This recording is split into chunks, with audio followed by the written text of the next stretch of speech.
कोविडमध्ये मुख्यमंत्री म्हणून उद्धव साहेबांनी केलेलं काम हे काही लपून राहिलेलं नाही. पण त्याच काळात अत्यंत महत्त्वाची अशी जबाबदारी आपल्याकडे होती, ती म्हणजे उद्योगमंत्री. एकीकडे कोविडचं संकट होतं, पण उद्योगाच्या माध्यमातून गुंतवणुकीचे करार मात्र तुम्ही करतच होता. हां, त्याबद्दल काय सांगा? बरोबर. अगदी सुरुवात झाली. उद्धव साहेब हे महाराष्ट्राच्या विकासाचा ध्यास घेतलेले एक नेते, की महाराष्ट्र सर्वतोपरी महाराष्ट्राचं हित, महाराष्ट्राला कसं पुढे न्यायचं. तर महाराष्ट्राची जी ओळख आहे त्याच्यामध्ये महाराष्ट्राचं औद्योगिकरण हे एक ठळक त्याचं वैशिष्ट्य आहे आणि ते जपलं तर पाहिजे, उलट अधिक पुढे नेलं पाहिजे. हो.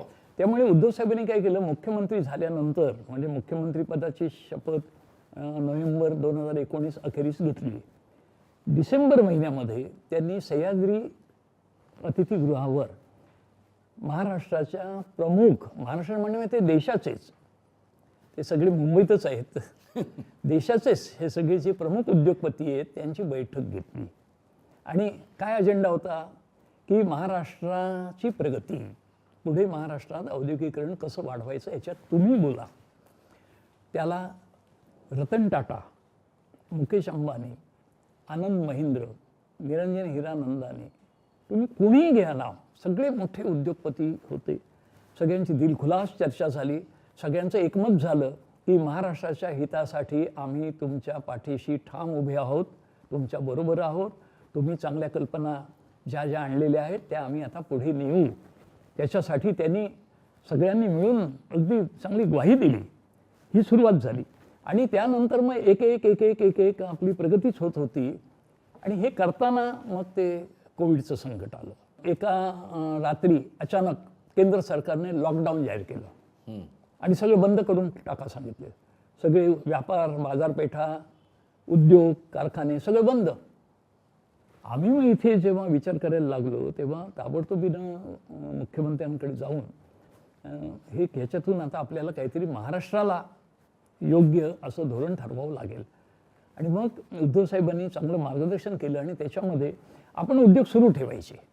केंद्र सरकारने फतवा काय म्हणते, काय ते बंद करा म्हणतील आणि गप्प बसतील, त्यांचं काही नाही होणार. आपल्याकडे मोठा रोजगार आहे. महाराष्ट्र हा शेतकरी आणि कामगार ह्या दोन घटकांचा प्रमुख प्रदेश आहे आणि म्हणूनच आपलं जे हुतात्मा स्मारक आहे त्याच्यामध्ये शेतकरी आहे आणि कामगार आहे. अगदी त्यामुळे हा कामगार वाचवला पाहिजे, त्याचा रोजगार वाचवला पाहिजे, नोकऱ्या वाचवल्या पाहिजे. त्या वाचायच्या तर कारखान्यांची यंत्र सुरू राहिली पाहिजेत. मग ह्या केंद्राचा जो फतवा अगदी डोळे बंद करून मानला असता तर सगळे बेरोजगार झाले असते. मग हे सुरू ठेवण्यासाठी एक प्रोटोकॉल ठरवण्यात आला, एक टास्क फोर्स स्थापन करण्यात आला. त्याच्यात काही उद्योगपती आणि काही आमचे उद्योग विभागाचे आणि राज्य सरकारचे अधिकारी त्यांनी एकत्र बसून एक कार्यप्रणाली ठरवली, नियम दिले की कोविडचा प्रादुर्भाव वाढणार नाही, कामगार आजारी पडणार नाहीत याची खबरदारी घेऊन मग सोशल डिस्टन्सिंग, ते सॅनिटायझेशन, त्यांच्या आरोग्य सुविधा, कारखान्याच्या जागेतच कसं त्यांना ठेवता येईल. आणि जो प्रवास असेल तर बसच्या सीटवर एकच माणूस बसेल, त्यामुळे एकमेकांचा संपर्क कमी होईल. हे सगळ्या ह्या पद्धती आहेत, ह्या नव्यानं मांडून त्या पद्धतीनं कारखाने सुरू ठेवण्याची मुभा देण्यात आली. त्यामुळे आपल्याकडचे उद्योग सुरू राहिले, पर्यायानं नोकऱ्या वाचल्या आणि आपल्याकडे बेरोजगारी झाली नाही.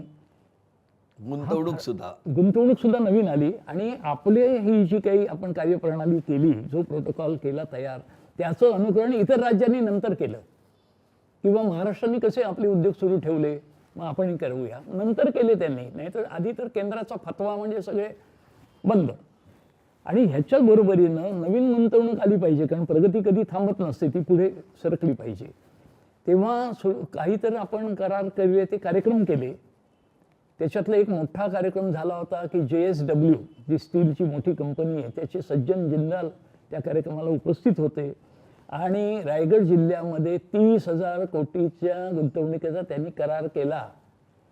आताचं हे जे काही बेकायदा सरकार आहे त्याच्या ते उद्योगमंत्र्यांनी आम्ही रायगड जिल्ह्यात JSWचे कारखाने आणतोय, कुठून आणतोय, तेव्हाचा तो करार आहे, त्याची आता अंमलबजावणी मधल्या काळामध्ये काही हळूहळू झाली असेल ती आता ते करणारच, कंपनी करणारच, कारण त्यांनी जमीन घेतली, सगळं केलेलं.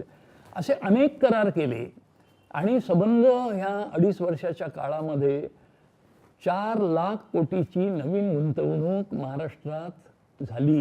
म्हणजे त्याच्यात ऊर्जा आहे, कापड उद्योग आहे, यंत्रसामुग्री आहे, मोटार उद्योग आहे, IT आहे. IT एक मोठं क्षेत्र आहे, इन्फॉर्मेशन टेक्नॉलॉजी, माहिती तंत्रज्ञान, याच्यात खूप मोठा रोजगार आहे. हे चांगली वाढ झाली आहे आणि आपण त्यासाठी पूरक ही चांगली धोरणं घेतली. त्यासाठी आम्ही इथे थांबलो नाही. आम्ही दावोसला गेलो, दुबईला गेलो, निम्या राज्यांमध्ये सुद्धा दिल्लीला जायचं असेल, कुठे असेल तर जाऊन त्यांच्याशी संपर्क केलेले आहेत आणि उद्योगांनी सुद्धा महाराष्ट्राला नेहमीच पसंती दिलेली आहे. दावोसमधलं जागतिक गुंतवणूक परिषद जी झाली, तो अनुभव कसा होता? अगदी छान. माननीय मुख्यमंत्र्यांचे प्रतिनिधी म्हणून आम्ही 3 मंत्री गेलो होतो. मी, ऊर्जा मंत्री नितीन राऊत आणि आमचे पर्यटन आणि पर्यावरण मंत्री आदित्य ठाकरे, असं आमचं तिघांचं हे मंडळ होतं आणि अधिकारी वर्ग. आम्ही दावोसला गेलो आणि त्या ठिकाणी महाराष्ट्राची चांगली छाप पडली आणि महाराष्ट्राला प्रतिसाद चांगला मिळाला. म्हणजे मी तर हे दाखवीन की बघा, हे इंडिया लाऊंज, हे म्हणजे भारत सरकारचं एक मुख्य तिथलं केंद्र होतं दावोसमधलं. त्या ठिकाणी आमचं पूर्ण शिष्टमंडळ तिथे होतं. अनेक उद्योगांशी तिथे आम्ही करार केले आणि त्या करारांमध्ये किती चांगल्या प्रकारे आम्हाला यश मिळालं, त्याचा आनंद, जय महाराष्ट्र ही अशी घोषणा देऊन आम्ही तिथे व्यक्त केला. हे सगळं झालं, करार झाले, अनेक करार झाले. मोठमोठे आंतरराष्ट्रीय जे समूह असतात उद्योगांचे, त्यांनी येऊन तिथे करार केले महाराष्ट्राबरोबर आणि किती ब्रँड्स आले, एवढ्या नामांकित कंपन्यांनी, हे दावोसमधले एकट्या. आणि 30,379 कोटी रुपयांचे करार तिथे दावोसमध्ये झाले. तिथे पर्यावरणावरची एक परिषद होती आणि आदित्यांना तिथे निमंत्रित करण्यात आलं. जगातून वेगवेगळ्या देशांचे मंत्री तिथे आले होते. त्या सगळ्यात तरुण मंत्री म्हणून आदित्य ठाकरे ना तिथे त्यांचं स्वागत झालं आणि त्यांनी जे काही पर्यावरणाबद्दल आपले विचार मांडले, खूप कौतुक झालं. म्हणजे आम्हाला आमची तर छाती अभिमानाने फुलून आली की आपल्या महाराष्ट्राचा एक प्रतिनिधी मंत्री तिथे जातो आणि ही जागतिक परिषद आहे तिच्यावर छाप पाडतो. फार चांगलं वातावरण होतं आणि आम्हाला ह्याच्यात उद्योगांना आकर्षित करण्यामध्ये सुद्धा आदित्यची खूप मदत झाली.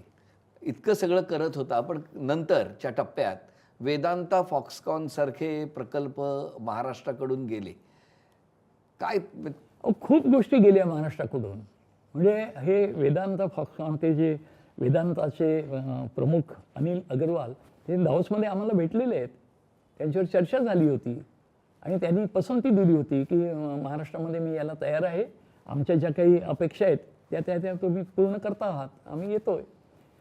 काय असं थोडंसं केंद्राचं हे लागते, संमती किंवा एक संकेत लागतात, कारण शेवटी ती जागतिक गुंतवणूक असते, परदेशातून आलेली गुंतवणूक असते. तिथे त्या केंद्रातल्या मंडळींनी तिथे काय जो गोळ घालायचा तो घालला आणि फॉक्सकॉन आणि वेदांता यांची जी भागीदारी झाली होती, तो उद्योग तळेगावला खरं तर यायचा होता. आपण तिथे जमीन तयार ठेवली, तिथलं सगळं वातावरण, खास म्हणून महाराष्ट्राचं वैशिष्ट्य का, उद्योगपतींना महाराष्ट्रात उद्योग टाकावे असं का वाटतं? राज्य तर अनेक आहेत देशामध्ये, महाराष्ट्रामध्ये कुशल मनुष्यबळ आहे. म्हणजे पाहिजे त्या पद्धतीचं कौशल्य असलेला तरुण कामगार वर्ग महाराष्ट्रात सुलभतेनं उपलब्ध आहे. असे सगळे जर तुम्ही बघितलं तर आवश्यक तंत्रज्ञान घेऊन किंवा शिक्षण घेऊन कौशल्यपूर्ण असे तयार झालेले तरुण दरवर्षी महाराष्ट्रामध्ये 10 लाखापेक्षा जास्त दरवर्षी तयार होत असतात. आणि एवढं कुशल मनुष्यबळ दुसऱ्या कुठल्याही राज्यात सहजासहजी मिळत नाही. आता ही नैसर्गिक ताकद आहे महाराष्ट्राची, ही डावलायची. आणि इथे आलेला उद्योग गुजरातमध्ये द्या, UPला द्या, कर्नाटकात द्या, हे असले उद्योग हल्ली झालेले आहेत. हे बघा, त्या 2.5 वर्षात उद्धव साहेब मुख्यमंत्री असताना असा एकही प्रकार झाला नाही. करायची हिंमत नव्हती. महाराष्ट्र पेटून उठेल आणि असं हे सरकार सहनच करणार नाही. परंतु आता जो आपण शब्द नेहमीच वापरतो, मिंधे सरकार, मिंधे झालेलं, ते खाली मान घालून बसले, मुख गिळून गप्प बसलेले आहेत. ते काही विरोधाचा अवाक्षर त्याचं काढणार नाहीत. आणि नको त्या भूलथापा देत गेले की नाही नाही ते परत आमच्याकडे गुंतवणूक येणार आहे, आणखी महाराष्ट्राला खूप काही देणार आहेत. कुठे काय मिळाले? झालं ना, आता बघता बघता वर्ष गेलं, वर्षभरात कुठे काय महाराष्ट्राला मिळालेले? असलेल्या संधी मात्र हिरावून घेतल्या गेल्या. परंतु मी आपल्याला सांगतो, महाराष्ट्राची जी औद्योगिक ताकद आहे, जे औद्योगिकीकरण झालेलं आहे, हे आमचा असा दावा नाही की आमच्या 2.5 वर्षात झालं किंवा ह्या 1 वर्षात काही झालं नाही. ही गेल्या 60 वर्षाची परंपरा आहे आणि महाराष्ट्राने आपली ताकद दाखवून दिलेली आहे. ही ताकद कोणालाही दुर्लक्षित करता येणार नाही. माझं तर असं म्हणणं आहे की आता आपली स्पर्धा राज्याची ही इतर राज्यांशी नाही, इतर जे प्रगत देश आहेत ह्या छोट्या मोठ्या देशांशी आपली स्पर्धा आहे. त्यांच्याकडे ज्या दर्जाच्या औद्योगिक सुविधा आहेत, ज्या प्रकारच्या हे जे इन्फ्रास्ट्रक्चर आहे आणि कुशल मनुष्यबळ आहे, तोडीस तोड हे मनुष्यबळ, ह्या सुविधा महाराष्ट्राने विकसित केलेल्या आहेत. त्यामुळे महाराष्ट्राला मागे टाकता येणार नाही. महाराष्ट्र स्वतःच्या ताकदीने पुढे जाईल आणि लवकरच महाराष्ट्राच्या मनात आहे तसं अपेक्षित सरकार येईल. अरे वा. तेव्हा तर ते म्हणजे दुग्ध शर्करा योग होणारच आहे. नाही, पण उद्योग मंत्री म्हणून तुम्ही काही निर्णय घेतले की ज्याच्यामध्ये एखादा तरुण उद्योजक आहे, त्याला कर्ज पाहिजे. बरोबर. आणि कर्ज पाहिजे असताना आता बँका हे स्वाभाविक आहे की त्याच्यासाठी तारण मागतात. अशा वेळेला तुम्ही एक असा छान निर्णय घेतला, एक संकल्पना राबवली, त्याबद्दल? आदेशजी, ही सगळी जी खटपट असते, धडपड असते, प्रयत्न असतात की परदेशी गुंतवणूक आकर्षित करायची, निम्या उद्योगांना राज्यात आणायचं, इथली उद्योग वाढ करायची. कशासाठी? ह्या सगळ्याचा हेतू एक की इथल्या हातांना काम मिळालं पाहिजे, इथल्या बेरोजगारांना कामं मिळाली पाहिजेत. इथे बेरोजगारी असूच नाही, बेरोजगारीचा कलंक महाराष्ट्राला लागता कामा नये, हा प्रमुख उद्देश, ते ध्येय आहे. त्यासाठी हे सगळे प्रयत्न करायचे आहेत. पण हे करताना जसे मोठे कारखाने किंवा कारखान्यात नोकरी मिळावी, चांगल्या कारखान्यात, नामांकित कंपनी, हे स्वप्न असतं तरुणाचं, पण ते सगळ्यांचं तसं साकार होऊ शकत नाही.